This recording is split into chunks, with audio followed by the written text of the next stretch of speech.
নমস্কার, হুগলি আজকেতে আপনাদের সকলকে স্বাগত। শুরু করছি আজকের বিশেষ খবর। এই অংশটির নিবেদনে কেপিএস মল, জেলার সর্ববৃহৎ শপিং মল কেপিএস মল হুগলি। তিলোত্তমার বিচারের দাবিতে মণ্ডপের উদ্বোধনে তৃণমূল বিধায়ক, কটাক্ষ বিরোধীদের।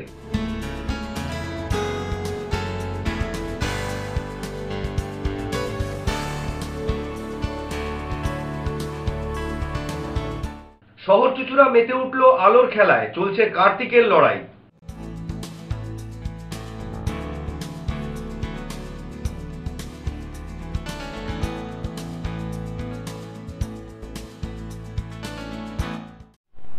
আসছি বিস্তারিত খবরে। তিলোত্তমার সুবিচারের দাবিতে তৈরি হলো কার্তিক পুজোর মণ্ডপ, আর সেই মণ্ডপ উদ্বোধনে শাসক দলের বিধায়ক অসিত মজুমদার, কটাক্ষ বিরোধীদের। চুচুড়ার পেয়ারা বাগানের স্মৃতি সংঘের উদ্যোগে কার্তিক সংক্রান্তিতে মহাদেব পুজো এবার চতুর্থ বর্ষে পড়ল। বাইরে থেকে মণ্ডপের মাথায় আরজি করে মৃত চিকিৎসকের প্রতীকী মূর্তি, মণ্ডপের পাশেই বড় ব্যানারে লেখা পেয়ারা বাগান দিচ্ছে ডাক, তিলোত্তমা বিচার পাক। নিচে ইংরেজি হরফে লেখা উই নিড জাস্টিস। মণ্ডপের ভিতরে দেওয়ালের চারিদিকে বিচার চেয়ে নানান পোস্টার। মহাদেবের দুদিকে কার্তিক ও গণেশের মূর্তি, দাঁড়ানো মহাদেবের কোলে শুয়ে একটি মেয়ের মূর্তি, মহাদেবের দিকে দাড়িপাল্লা হাতে চোখ বাঁধা নারী। শনিবার সন্ধ্যায় এমনই থিমের উদ্বোধন করলেন চুচুড়া তৃণমূল বিধায়ক অসিত মজুমদার, যা জানাজানি হতেই ধেয়ে এলো বিরোধীদের কটাক্ষ। অস্বস্তিতে তৃণমূল। বিজেপির হুগলি সাংগঠনিক জেলার প্রাক্তন সভাপতি সুবীর নাগের কটাক্ষ, হয় অসিতবাবু থিমটা বুঝতেই পারেননি, নয় তিনি সত্যি বিচার চাইছেন। যদি দ্বিতীয়টা হয় তাহলে অসিতবাবুকে সমর্থন জানাই, আমরা চাই উনিও রাস্তায় নামুক। এটা তো আমাদের অবাক করছে, কিভাবে এরকম একটা পুজোর থিমে মাননীয় বিধায়ক উদ্বোধন করলেন। আর আরও হাস্যকর, তিনি সেটা ফেসবুকে ছাড়লেন, সোশ্যাল মিডিয়ায় ছাড়লেন, এবং তারপর দেখা যাচ্ছে তারই দলের লোকেরা তার বিরোধিতা করছে। আমার মনে হয় যদিও অসিতবাবু দীর্ঘদিন রাজনীতিতে আছেন, অনেক প্রাজ্ঞ ব্যক্তি, তবু আমার কোথাও মনে হচ্ছে এক হয় তিনি এই বিষয়টাকে সম্পূর্ণভাবে সমর্থন করছেন সরকারের বিরুদ্ধে গিয়েও, কিন্তু আর একটা বিষয় হতে পারে, তিনি হয়তো থিমটা বুঝতে পারেননি। এখন কি হয়েছে তিনিই বলতে পারবেন, কিন্তু যদি উনি বুঝে করে থাকেন আমি অবশ্যই ওনাকে অনেক অনেক সাধুবাদ দিচ্ছি যে তিনি সত্যিই অন্যায়ের বিপক্ষে দাঁড়ানোর ক্ষমতা দেখিয়েছে। অবশেষে তার ঘুম ভেঙেছে। যদিও অসিত মজুমদারের দাবি তৃণমূল আরজি করের বিচার চায়। তিনি বলেন, যারা রাস্তায় নেমে বিচারের নামে টাকা তুলছে আমরা তাদের বিরোধী, কিন্তু সিবিআই ও সুপ্রিম কোর্টের কাছে আমরাও বিচার চাইছি। ওই থিমেও বিচারের দাবি জানানো হয়েছে। পুজোয় কে কি থিম করবে, গান বাজাবে, সেটা তাদের ব্যক্তিগত ব্যাপার। মমতা ব্যানার্জি দুবার মিছিল করেছেন, আমরা মিছিল করেছি, আমরাও তো বিচার চাই। কেন্দ্রীয় সরকার বিচার যদি আটকে রাখে আমরা কি করব? কেসটা সিবিআই এর হাতে। মমতা ব্যানার্জি বলেছিলেন আমরা 7 দিনে ট্রায়াল শুরু করব। ওর বাবা মা হাইকোর্ট থেকে অর্ডার করলো, সিবিআই নিয়েছে। আমরা কি করব বলুন? আমরাও তো চাই মেয়েটার বিচার হোক। তো যারা বিচার চায় আমরা তাদের পক্ষে। কে বলেছে তৃণমূল বিরুদ্ধে? অপপ্রচার। তৃণমূল পক্ষে, ধান্দাবাজরা বিরুদ্ধে। অতএব আমি যেটা করেছি সজ্ঞানে করেছি, জেনে করেছি, কোনো অপরাধ করিনি। আর দলের সাথে কোনো আলাদা সম্পর্ক নেই। দলও চায় বিচার হোক। আর যারা বিচারের নামে এই বদমাইশি করছে তারা টিআরপি বাড়াতে চাইছে, তারাই অরিজিনাল বিচার চায় না। বিচার চায় বাংলার মুখ্যমন্ত্রী মমতা বন্দ্যোপাধ্যায়। আর এই যে যারা দেখছেন এরা হচ্ছে টাকা তোলার বিচার চায়। দেখেছেন তারা যারা রাস্তায় নামে, এই যে যারা রাস্তায় নেমে টাকা তুলে বেড়াচ্ছে, দেখবেন না টাকা তুলছে কিনা। আমরা কিন্তু টাকা তুলিনি, আমরা রাস্তায় মিছিল করেছি। আপনাদের সংবাদেই তো বেরিয়েছে কয়েক কোটি টাকা ওই কোন হোস্টেলের নামে উঠেছে। যারা মিছিল করছে ডেলি বিচার চাই বলে, দেখবেন ঘড়ির মোড় মাঠে কৌটো নাড়াচ্ছে। আমরা কৌটো নাড়ানো পার্টি নই, আর আমরা মন দিয়ে চাই বিচার হোক। বিশ্বাস করি বিচার হওয়া উচিত। যে থিমটা করেছে সেই থিমে একটা গান বাজছে ব্যাকগ্রাউন্ডে, অরিজিৎ সিং এর যে গান নিয়ে কুণাল ঘোষী বিরূপ প্রতিক্রিয়া বলেছিলেন। যে দেখুন, এটা পুজো কমিটির ব্যাপার। পুজো কমিটি তাদের ইচ্ছা মতো নিশ্চয়ই করতে পারে। এর সাথে আমার কোনো ব্যাপার নেই। আমি পুজোটা আমাকে ওপেন করার জন্য নিমন্ত্রণ জানিয়েছে, আমি পুজো ওপেন করেছি এবং যে থিম ছিল এই থিমের পক্ষে আমরা। দল যদি বলে এ ধরনের থিম কেন উদ্বোধন করেছেন? দল বলতে পারে না তো, দল বলতে পারে না, কারণ দলও তো চায় বিচার হোক। আপনারা অপব্যাখ্যা করছেন। আমি বলছি যারা এই রাত জাগো, দিন জাগো, ভোর জাগো করেছে না, তারা বিচার চায় না, তারা টিআরপি চায়। তো বিভিন্ন পুজো এই ধরনের থিম ভালো, কেউ করলে, কেউ যদি করে তাকে বিরোধিতা করার জায়গা নেই। অন্যদিকে এ বিষয়ে পুজো কমিটির সহ সম্পাদক সন্দীপ চক্রবর্তীর ব্যাখ্যা, মহাদেবও আরজি করে নিহত চিকিৎসকের দেহ নিয়ে আমাদের দেশের অন্ধা কানুনের হাতে বিচার চাইছেন। তিনি বলেন, 100 দিন হলো সমগ্র বিশ্ব বিচার চাইছে। থিমের মধ্যে দিয়ে আমরা সেটাই বোঝাতে চেয়েছি। যদিও তার দাবি এর সঙ্গে রাজনীতির কোনো ব্যাপার নেই। বিধায়ক হিসেবে অসিত মজুমদারকে ডাকা হয়েছিল, উনি এসেছিলেন। এটা আমাদের থিমের পুজো হচ্ছে আজকে 4 বছর হলো। এই পুজোটা আগে মানে বাপ কাকারা আমাদের করেছিলেন, 40 বছর হবে পুজোটার বয়স, কিন্তু পুজোটা মধ্যখানে বন্ধ হয়ে গেছিলো। আমরা আবার পুনরায় পুজোটাকে দাঁড় করিয়েছি। বিগত 4 বছর ধরে আমরা প্রতি বছরই কিছু না কিছু একটা থিম দর্শকদের তুলে ধরি। তা এবছর আরজিকর কাণ্ডের যে নৃশংস হত্যাকাণ্ড, সেই হত্যাকাণ্ডের প্রতিবাদ জানিয়ে আমাদের এবছরের পুজো।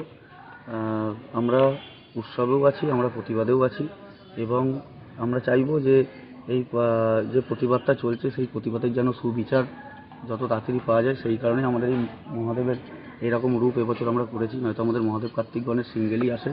মহাদেবের কোলে দেখুন ডাইরেক্ট তো আমরা তিলোত্তমাকে তো ডাইরেক্ট আমরা দেখাতে পারি না, ওই কারণে তার একটা প্রতীকী রূপ হিসেবে আমি ওনাকে রেখেছি, ঠিক আছে, যাতে বোঝা যায় যে হ্যাঁ উনি তিলোত্তমার ইয়েই আছে আর কি। ব্যাকগ্রাউন্ডে কিছু, হ্যাঁ মহাদেবও বিচার চাইছে, মহাদেব অন্ধা কানুনের কাছে বিচার চাইছে যে এই বিচারটা যেন পায়। কারণ আধ্যাত্মিকতার দিক থেকে দেখতে গেলে বিচার ওনারা চাইলে ওনারাই করিয়ে দিতে পারে, কিন্তু সেটা এখন তো আমাদের সমাজের মধ্যে চলতে গেলে সমাজের কিছু রুলস রেগুলেশন আছে, সেইগুলো মেনটেন করে আমাদের এই পুজো। যে মহাদেবও চাইছেন যে বিচারটা যেন সুবিচার হয়। হ্যাঁ মণ্ডপে ব্যাকগ্রাউন্ডে আমাদের যত প্রতিবাদী গান আছে তিলোত্তমার প্রতিবাদের জন্য, সেই প্রতিবাদী সমস্ত রকম গানই আমাদের এখানে বেঁচেছে, নন পলিটিক্যাল। আমাদের কোনো এখানে পলিটিক্যাল কোনো গান আমরা চালাইনি, এমনকি আমরা কোনো পলিটিক্যাল বেসেও আমরা যাচ্ছি না। আমরা হচ্ছে যাই হোক, মেয়ে আমার বাড়িতেও আছে, আপনার বাড়িতেও আছে, সবার বাড়িতেই আছে, যাতে মেয়েরা সুরক্ষিত থাকে, ব্যাস আমাদের এইটুকুনি প্রতিবাদ। অরিজিৎ সিংয়ের গান চলেছে, আরও অনেকের গান, বাংলাদেশের একটা শিল্পীরও গান চলেছে, ঠিক আছে, আবার নিত্য নতুন কিছু গান আছে, পুরো টোটালি মানে তিলোত্তমা প্রতিবাদের ওপরেই যতগুলো গান আছে, যতটা আমরা কালেকশন করতে পেরেছি আমরা চালিয়েছি। একটা কবিতাও আছে তার সাথে। এই পুজোটির উদ্বোধন আমাদের অসিত মজুমদার বিধায়ক করেছেন, কেননা বিধায়ক আমাদের সবসময় পাশে থাকেন, সবসময় যখনই ডাকি তখনই পাওয়া যায়। এবং আমাদের 15 নম্বর ওয়ার্ডের কাউন্সিলর আমাদের এসেছিলেন কালকে, এবং প্রাক্তন চেয়ারম্যান আমাদের এসেছিলেন গৌরীকান্ত মুখার্জি মহাশয়, সকলেই এসেছিলেন, পাড়ার অনেকেই ছিলেন, আমাদের উদয় সংঘ ক্লাবের সেক্রেটারি এবং 16 নম্বর ওয়ার্ডের সভাপতি সবাই ছিলেন। আমরা থিম দেখে কি বললেন? ওরা থিম দেখে, থিমের ওপরে কি আছে সবাইকেই আমরা বলেছি যে প্রতিবাদের ইয়েতে, তা ওনারাও বলেছে অবশ্যই বিচারটা যাতে সুস্থভাবে ভালোভাবে বিচারটা হয়। ওনারা ভালোই আমাদেরকে বলে গেছেন, কোনো খারাপ মন্তব্য কেউ করেনি, ঠিক আছে, কারণ যেহেতু আমরা বিচার চাইছি, আমরা তো অন্য কিছু নয়, ঠিক আছে, ওনারাও বিচার চাইছেন, সেই হিসেবেই আমরা ইয়ে করেছি। সঙ্গে ছিলেন এলাকার তৃণমূল কাউন্সিলর ইন্দ্রজিৎ দত্ত, প্রাক্তন পুরপ্রধান তৃণমূলের গৌরীকান্ত মুখোপাধ্যায়। অমিত কর্মকারের রিপোর্ট, হুগলি আজকে। হুগলি চুঁচুড়া পৌরসভার 10 নম্বর ওয়ার্ডের মানুষের জল সংকট মেটাতে ভূগর্ভস্থ জলের পাম্পের ব্যবস্থা করলেন স্থানীয় জনপ্রতিনিধি মৌসুমী মাঝি। বিধায়কের এলাকা উন্নয়ন তহবিলের মাধ্যমে এই ব্যবস্থা বলে জানা যায়। হুগলি চুঁচুড়া পুরসভার 10 নম্বর ওয়ার্ডের মানুষদের দীর্ঘদিনের জল সমস্যার সমাধান করলেন বিধায়ক অসিত মজুমদার। প্রসঙ্গত দীর্ঘদিন ধরেই হুগলি চুঁচুড়া পুরসভার 10 নম্বর ওয়ার্ডের 12 দাঁড়ি এলাকার মানুষরা জল সমস্যায় ভুগছিলেন। অভিযোগ জানিয়েছিলেন স্থানীয় জনপ্রতিনিধি মৌসুমী মাঝিকে। এরপর তিনি বিধায়ককে বিষয়টি জানাতেই বিধায়ক তার এলাকা উন্নয়ন তহবিলের প্রায় 25 লক্ষ টাকা ব্যয়ে ভূগর্ভস্থ জলের পাম্পের ব্যবস্থা করেন। রবিবার বিকেলে যার উদ্বোধন করেন বিধায়ক অসিত মজুমদার। উপস্থিত ছিলেন পুরসভার জল দপ্তরের সিআইসি দিব্যেন্দু অধিকারী, স্থানীয় জনপ্রতিনিধি মৌসুমী মাঝি সহ অন্যান্যরা। এই পাম্প উদ্বোধনের ফলে এলাকাবাসীদের জল সমস্যা মিটবে বলে দাবি দিব্যেন্দু বাবুর। এটা প্রায় 25 লাখ টাকা ব্যয় এটা নির্মিত হয়েছে মেন পাইপ সমেত। এইখানকার মানুষের দীর্ঘদিনের এলাকা জলের সমস্যা ছিল। আমাকে এমএলএ সাহেব এবং লোকাল কাউন্সিলর আমাকে বারে বারে বলেছিলেন, আমি তাদের কথার মান্যতা দিয়ে এই পাম্প আমি চালু করেছি। 30-35 বছরের সমস্যা ছিল, উনি বছর দেড় ধরে আমাকে বলছিলেন। মোটামুটি এই পাম্প হওয়ায় কতটা এলাকা কভার? এই এলাকায় মোটামুটি ধরুন এখানে এই পাম্পের এফেক্ট আপনার 11 নম্বর ওয়ার্ড, 9 নম্বর ওয়ার্ডেও যাবে। তাতে অনেক মানুষের সুবিধা হবে। মানুষের সুবিধা হবে। ব্যুরো রিপোর্ট, হুগলি আজকে। চুঁচুড়ার পাঠকবাগান এলাকার একটি শিব মন্দিরে চুরি করতে এসে সাধারণ মানুষের হাতে ধরা পড়ে যায় চোর। পরে বেহুশ হয়ে রাস্তায় পড়ে যায় চোর বাবাজি। চুরি করতে এসে অসুস্থ হয়ে পড়ল চোর। হ্যাঁ, এমনই ঘটনা ঘটেছে হুগলি চুঁচুড়া পুরসভার অন্তর্গত পাঠকবাগান মেন রোডে।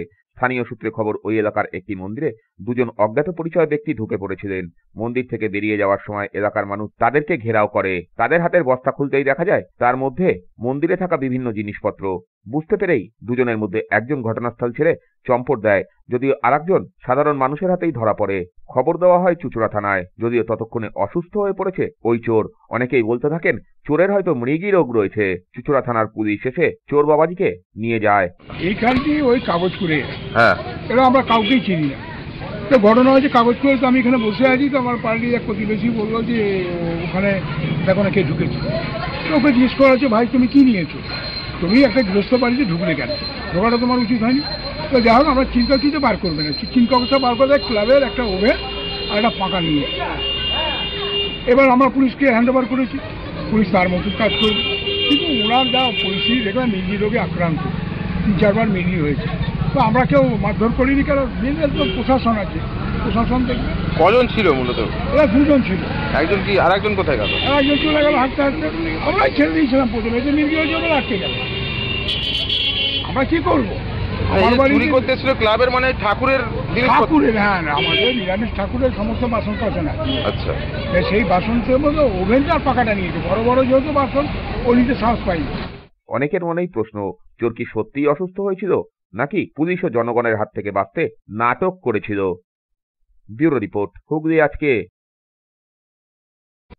এখন নিয়ে নেব একটা ছোট্ট বিরতি। বিরতির পর থাকছে শহর চুঁচুড়া মেতে উঠল আলোর খেলায়, চলছে কার্তিকের লড়াই।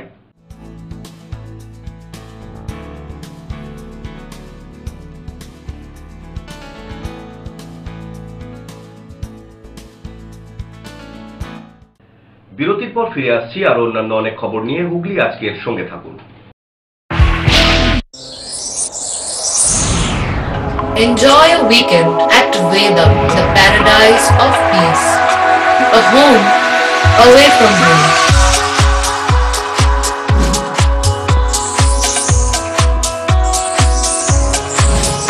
See yourself resonating with the nature. Vedam welcomes you to create your best memories. When it comes to comfortable and value for money accommodation, nobody matches Poth Shati. Poth Shati is one of the rarest property of its kind in the map of West Bengal, which is the one-stop destination for your road trips in Hooghly district. You can enjoy every bit of historical essence of Bandel Church, Imambara, Bhuksheshwari Mandir, Sharat Chandra's birthplace, Vande Mataram Bhavan, French colony of Chandannagar. All are just half an hour distance by car.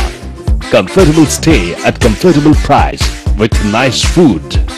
Walk on best green lawns, make your yogas and enjoy jacuzzi and colorful fountains. Poth Shati, your ultimate destination for weekend leisure. Marriage, conference, shooting and get together all are in one roof. Yes, think about Poth Shati, Hooghly.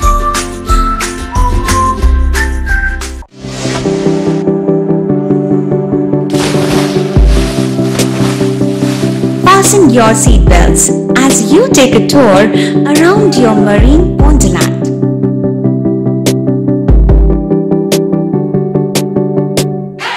Spend a day at Aqua Marina and enjoy an array of water slides that give you butterflies in your tummy.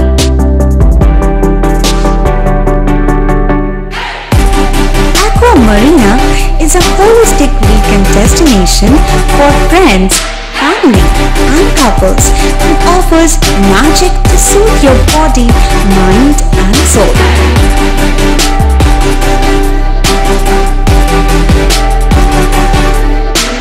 Aqua Marina, your customized magician. Welcome aboard and see the magic unfold. মাতারা কৃপা ধন্য মাতৃসাধক জ্যোতিষ শাস্ত্রী বাস্তুবিদ রত্ন বিশারদ শ্রী অশোক শাস্ত্রী এবার আপনার শহরে। বিদ্যায় বাধা, মাদকাসক্ত, কর্মে বা ব্যবসায় বাধা, প্রেমে বা বিবাহের জটিলতা, বিচ্ছেদ, বশীকরণ, বাস্তুদোষ, শত্রু দমন, সকল সমস্যার নিশ্চিত সমাধান। Date of birth, time, place of birth দ্বারা সম্পূর্ণ বিজ্ঞানসম্মতভাবে যে কোনো সমস্যার নিশ্চিত সমাধান। কোনো সমস্যাই নয় যদি থাকে শ্রী অশোক শাস্ত্রীর সহায়। চুঁচুড়া শতাব্দী প্রাচীন দি ডিউক ক্লাবে একই ছাদের নিচে শান্ত ও সুস্থ পরিবেশে যোগা, জিম এবং মেয়েদের জন্য অ্যারোবিক্সের ব্যবস্থা রয়েছে। একই সাথে একমাত্র চুঁচুড়াতেই বিশেষজ্ঞ কোচ দ্বারা বড় এবং ছোটদের টেনিস এবং টেবিল টেনিসের প্রশিক্ষণের পাশাপাশি রয়েছে খেলার সুব্যবস্থা। ভর্তি চলছে। সত্ত্বর যোগাযোগ করুন চুঁচুড়া ঘড়ির মোড়ের কাছে দি ডিউক ক্লাবে। হুগলির চকবাজারে অবস্থিত the Hooghly cooperative credit bank লিমিটেডে হোম লোন মাত্র 7.70% থেকে শুরু, ব্যবসার লোন 9.20% থেকে শুরু, গোল্ড লোন 7.6% থেকে শুরু, প্রসেসিং চার্জ 1.25%। বিশেষ দ্রষ্টব্য, টেকওভার লোনে কোনো প্রসেসিং চার্জ নেই, অন্যান্য ক্ষেত্রে 5,000 টাকা। হুগলির চকবাজারে অবস্থিত the Hooghly cooperative credit bank limited এবার থেকে এটিএম পরিষেবা নিয়ে হাজির। দেশের যে কোনো ব্যাংকের ডেবিট কার্ড এই এটিএম এ গ্রহণযোগ্য। আমাদের প্রধান শাখা হুগলির চকবাজারে। ফোন নাম্বার 033-2680-2399, 2680-7208 এবং 2680-6046। চুঁচুড়া শহরের প্রসিদ্ধ ফিজিওথেরাপিস্ট ডক্টর প্রদীপ রায়ের কাছ থেকে হাতে নাতে ফিজিওথেরাপি শেখার সুবর্ণ সুযোগ। গত 10 বছরের ও বেশি সময় ধরে 1000 জনেরও বেশি পেশেন্টকে সম্পূর্ণ সুস্থ করে তুলেছেন ডক্টর প্রদীপ রায় এবং তার কিউর এন্ড কেয়ার ফিজিওথেরাপি সেন্টার। এবার সেখানেই লাইভ প্র্যাকটিস সহ রিয়েল পেশেন্টকে ফিজিওথেরাপি করিয়ে হাতে নাতে শেখার সুযোগ। সঙ্গে আরও থাকছে অত্যাধুনিক যন্ত্র ব্যবহার এবং ডিজিটাল ক্লাসরুমের সুব্যবস্থা। বিরতির পর ফিরে এলাম খবরে। আলোর খেলায় মেতে উঠেছে শহর চুঁচুড়া।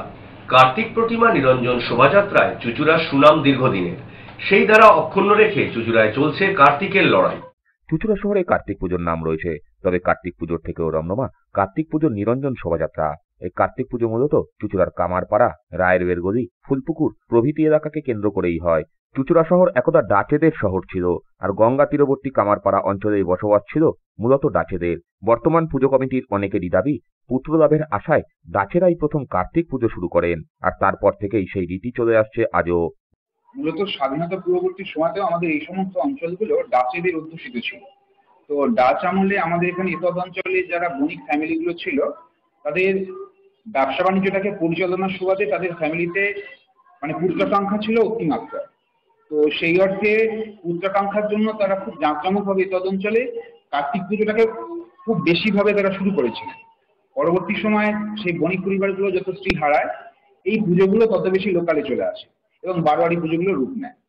ধীরে ধীরে তার পরবর্তী সময় যখন বারোয়ারি পুজোর খুব প্রচলন শুরু হয় এই হুগলি গুপ্তিপাড়ার দিকে, তো সেই সুবাদে আমাদের এতদ অঞ্চলে গোলাবাগান বারোয়ারি, যেগুলো আদি বারোয়ারি নামে পরিচিত, সেই সমস্ত বারোয়ারিগুলো, তারপর খিড়কিগলির একটা বারোয়ারি রয়েছে, তাদের প্রায় 150-200 বছরের ঊর্ধ্ব এমনও বারোয়ারি রয়েছে আমাদের সাথে যুক্ত। এগুলো মূলত একটা সময় বণিক পরিবারেরই পুজো ছিল কার্তিক পুজো। পরবর্তী সময় বণিক পরিবারগুলি আর্থিক শ্রীবৃদ্ধি হারিয়ে যাওয়ার ফলে এগুলো বারোয়ারি রূপ নেয়। দিনে দিনে পুজোর সংখ্যাও বেড়েছে। বর্তমানে প্রায় শতাধিকের উপর পুজো হয় এই ছোট্ট শহরে।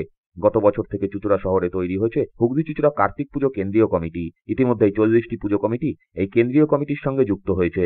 এবছর কেন্দ্রীয় কমিটির অধীনে মোট 24টি বারোয়ারি তারা আলোকসজ্জা সহকারে নিরঞ্জন শোভাযাত্রা বের করবে। আমাদের হুগলি চুঁচুড়া যে কার্তিক পুজোর আমাদের কমিটি আছে, সেন্ট্রাল কমিটি, সেই কমিটির আন্ডার কমিটির অধীনস্থ আমাদের এখানে 104টি পুজো হচ্ছে। তার মধ্যে আমাদের 40টি কমিটি আমাদের সঙ্গে যুক্ত আছে, আর তাদের মধ্যে 40টার মধ্যে আমাদের 24টা কমিটি এবার নিরঞ্জন শোভাযাত্রা অংশগ্রহণ করছে। শোভাযাত্রাটা এখানে একটু চালু আছে দীর্ঘদিনের, এবং চুঁচুড়া শোভাযাত্রার নাম আছে এখানে বিভিন্ন এখানে অনেক পুরনো আদি বারোয়ারি আছে, মহাদেব পুজো কমিটিরাও আছে, তারা এর সঙ্গে যুক্ত আছে। পুজো কমিটিগুলির কার্তিক পুজোর ক্ষেত্রে বরাদ্দ কম থাকলেও কার্তিক পুজোর বিসর্জনে কিন্তু বাজেট অনেকটাই বাড়ে। এই নিরঞ্জন শোভাযাত্রার প্রধান বৈশিষ্ট্য চলমান মণ্ডপ ও ব্যান্ড। জলের উপর তৈরি করা হয় মণ্ডপ, এমনকি অনেকেই সেই শোভাযাত্রার জন্য নতুন ঠাকুর নিয়ে আসেন। পাশাপাশি থাকে চন্দননগরের চোখ ধাঁধানো আলোকসজ্জা। আর এই নিরঞ্জন শোভাযাত্রা নিয়ে চলে প্রতিযোগিতা। একাধিক সংস্থার পক্ষ থেকে প্রতিযোগিতা করা হয়। সেই প্রতিযোগিতা থেকে পুরস্কার ছিনিয়ে নেওয়ার জন্য বারোয়ারিগুলির একে অপরের সঙ্গে লড়াই সকলেরই নজর কাড়ে। চৈত্রর যে কার্তিক পুজোর প্রতিমা নিরঞ্জন শোভাযাত্রা, এটা বহু প্রাচীন কাল থেকেই চলে আসছে, এবং শতাধিক প্রাচীন শোভাযাত্রা। তো চৈত্র শহরে যে শোভাযাত্রা এখন আমরা নিয়ে যাই বা বিভিন্ন ক্লাব বা যে সংগঠনগুলো করে শোভাযাত্রা কার্তিক পুজোর ভাসানের দিন যেটা হয়, তার একটা মূল আকর্ষণ হচ্ছে যে বিভিন্ন পাড়ার মোড়ে সেখানকার ক্লাব বা সেখানকার সংস্থা তারা প্রতিযোগিতার আয়োজন করে এবং বারোয়ারি ভিত্তিক প্রতিযোগিতা হয় এবং প্রতিযোগিতাটা মূল শোভাযাত্রা কেন্দ্রিক প্রতিযোগিতা হয়। সেই কারণে শোভাযাত্রাকে বর্ণাঢ্য করে তোলা এবং শোভাযাত্রাটাকে সুন্দরভাবে সাজিয়ে উপস্থাপন করা, যাতে তার সেই বারোয়ারি যাতে ওখানে পুরস্কারে ভূষিত হয়, সেই কারণে বরাবরই আমাদের চৈত্র শহরে পুজোর থেকে প্রতিমা নিরঞ্জন শোভাযাত্রার জাঁকজমকটা অনেকটাই বেশি। চুঁচুড়া শহরের মানুষেরা এই কার্তিক নিরঞ্জন শোভাযাত্রাটাকে খুব উপভোগ করে এবং দীর্ঘ অনেক বছর ধরে এই নিরঞ্জন শোভাযাত্রার উপরে বেশ করেই কার্তিক পুজোটা মেনলি চলে এবং পাড়ায় পাড়ায় যে পুজোগুলো হয় সেগুলো নিঃসন্দেহে সব পাড়াতে ভালোভাবে পুজো হয়। আমাদের মাধবীতলাতে দুটো পুজো হয়, এক গোলাবাগান আর হচ্ছে বড়াল বাগান। দুটো পুজোই বেশ ঐতিহ্যশালী পুজো, দীর্ঘদিন ধরে হয়ে আসছে এবং আমাদের পাড়ার পুজো যেমন হয় ভালোভাবে, কিন্তু তার সঙ্গে সঙ্গে আমরা মাধবীতলা বড়াল বাগান এবং গোলা বাগান তারা প্রত্যেক বছরই আমরা শোভাযাত্রা অংশগ্রহণ করি এবং প্রশাসনিক মতামত নিয়ে পারমিশন নিয়ে আমরা করি। প্রশাসনের একটা কম্পিটিশান হয় এখানে, চৈত্র শহরের বাসিন্দারা এটাকে উপভোগ করতে পারে এবং আমাদের এখানে প্রচুর কম্পিটিশান হয়। সেখান থেকে প্রাইজ নেওয়া হয়, সেখান থেকে আমাদের একটা পুরস্কার দেওয়া হয় যে এই বারবারই খুব ভালো প্রসেশনে অংশগ্রহণ করেছে। লাইট এবং ঠাকুরের যে সাজসজ্জা আমরা করেছি সেই ট্যাবলোগুলোকে আমরা সুন্দরভাবে সাজিয়ে এবং ঠাকুরের সুন্দরভাবে সাজিয়ে আমরা এটা নিয়ে বেরোই। চলমান প্যান্ডেল এটা আমরা দীর্ঘ কয়েক বছর ধরে আমরা আমাদের বারবারি থেকে করছি, তারপরে অন্যান্য বারবারিগুলো তো করেই। চলমান প্যান্ডেল এটা আমাদের এটা ট্র্যাডিশনের মধ্যে চলে এসেছে, চুঁচুড়া শহরে আমরা এটা ট্র্যাডিশন এটা রেখেছি। ব্যুরো রিপোর্ট, হুগলি আজকে। ব্যান্ডেলের জৈন সম্প্রদায়ের প্রচেষ্টায় ব্যান্ডেল বালিকাটায় প্রতিষ্ঠিত হতে চলেছে একটি জৈন মন্দির। তারই ভিত্তিপ্রস্তর স্থাপিত হয়ে গেল এখানে। হুগলির ব্যান্ডেলের বালিকাটায় নতুন জৈন মন্দিরের ভিত্তিপ্রস্তর স্থাপিত হলো আজ।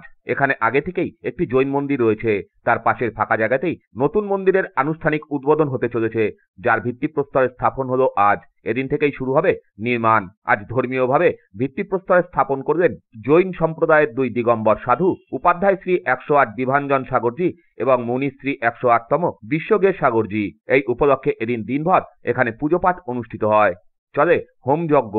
স্থানীয় বহু জৈন সম্প্রদায়ের মানুষ এখানে উপস্থিত হয়েছিলেন। আজ থেকে 80 বছর পুরনো একটা দিগম্বর জৈন মন্দির আছে বালিকাটা জৈন মন্দির, এটাকে সবাই বালিকাটা জৈন মন্দিরের নামে জানে। আমাদের 23তম তীর্থঙ্কর ভগবান পারশুরাম ভগবানের, আমাদের সমাজের লোকের পপুলেশন বেড়েছে, মন্দিরটা কিছুদিন ধরে ছোটো ছোটো লাগছে। এই জন্য আমরা আমাদের পাশে একটা নতুন জায়গা নিয়ে ওখানে একটা নতুন মন্দির স্থাপনার প্রোগ্রাম নিয়েছিলাম, যার আজকে ভূমি পূজন করা হলো। আমাদের পূজ্য গুরুদেব উপাধ্যায় শ্রী বিভাঞ্জন সাগরজি গুরুদেব কলকাতায় চাতুর্মাস করছিলেন, উনি আজকে এখান থেকে ফিরে যাচ্ছেন। তো ওনার সান্নিধ্য নিয়ে আমরা এই আয়োজনটা করেছি। আজকে আমরা এই শিলান্যাস ভূমি পূজনের আয়োজনটা করেছি, তারপরেই আমাদের ওই নতুন মন্দিরের নির্মাণটা আরম্ভ হবে। এবার আমরা নতুন মন্দিরের নির্মাণটা আরম্ভ করব। আজকে আমাদের ব্যান্ডেল সমাজের মধ্যে বালি, নির্মোড়া, উত্তরপাড়া, বড়বাজার, শ্যামবাজার, ডানকুনি, তেগড়িয়া, বাগুইহাটি, লেক টাউন, কলকাতার প্রায় 700 থেকে 800 লোক আমরা আজকে নিমন্ত্রণ দিয়েছিলাম আমাদের সম্প্রদায়ের মধ্যে, যারা আজকে বাসের মাধ্যমে, ট্রেনের মাধ্যমে প্রায় 700 থেকে 800 লোক বাইরে থেকে এসেছে। আর আমাদের ব্যান্ডেল সমাজের প্রায় 200-250 লোক আছে। আজকে 1000-এর উপরে লোক নিয়ে আমরা এই অনুষ্ঠানটা আজকে ভূমি পূজন এবং শিলান্যাস আয়োজনটা করলাম। এবার আমাদের আজকে এই আয়োজনটা হয়ে যাওয়ার পরে আমাদের নতুন মন্দিরের নির্মাণের কাজটা আরম্ভ হবে। ছোট রিপোর্ট, হুগলি আজকে। আসছি আবহাওয়ার খবরে। আজ হুগলি জেলার সর্বোচ্চ তাপমাত্রা ছিল 28 ডিগ্রি সেলসিয়াস, সর্বনিম্ন তাপমাত্রা ছিল 17 ডিগ্রি সেলসিয়াস। বাতাসে আপেক্ষিক আর্দ্রতার সর্বোচ্চ পরিমাণ ছিল 45%, বৃষ্টিপাত হয়নি। শেষ করার আগে দেখে নেব আজকের খবরের বিশেষ অংশ আরো একবার। তিলোত্তমার বিচারের দাবিতে মণ্ডপের উদ্বোধনে তৃণমূল বিধায়ক, কটাক্ষ বিরোধীদের।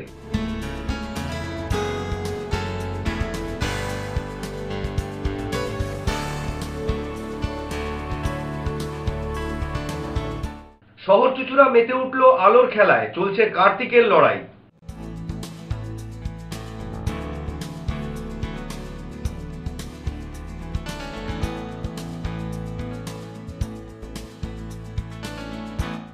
এখনকার মতো খবর এই পর্যন্তই। প্রত্যেক দিন রাত 8টায় সিটি কেবল নেটওয়ার্কের 319 নম্বর চ্যানেলে, এছাড়া ফেসবুক এবং ইউটিউবে যে কোনো সময় দেখতে ভুলবেন না হুগলি আজকে।